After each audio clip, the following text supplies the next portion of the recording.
Already আর মাত্র 4টি কিল লাগে। এই 4টা কিল কি কম করতে পারবে নাকি? আমরা গাইস একসাথে সবাই মিলে গুনবো যে বাংলাদেশ অপোনেন্ট কত কিল করবে। আলী টেকনিক্যাল সিকিউর করে ফেলেছে, সবটা কিল ডান।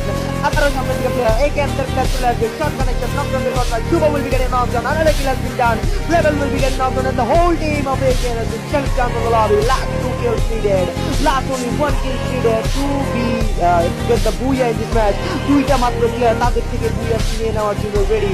সেখান থেকে বাংলাদেশ তখন হয়তো জানেন আপনার পিছের দিকে আগে নিজের প্লেয়ার তারা এখানে হান্ট ডাউন করার একটু ট্রাই করছে যে কোথায় সেই লাস্ট প্লেয়ারগুলি যাদেরকে মারার পরে আমরা আমাদের বুয়াটা কমপ্লিট করতে পারবো। After a long fight of 4 matches, this match will be the coming back match of Bangladesh top 1।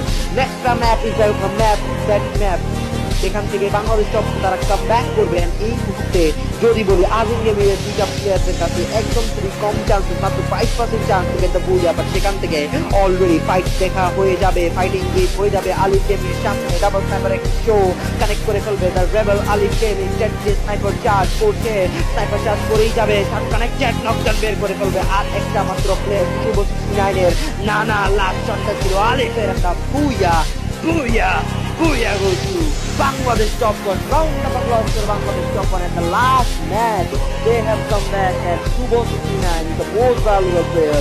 What a match at the last moment. Bangladesh top 1, what a comeback. Thanks to the Shamsi 21 elimination নিয়ে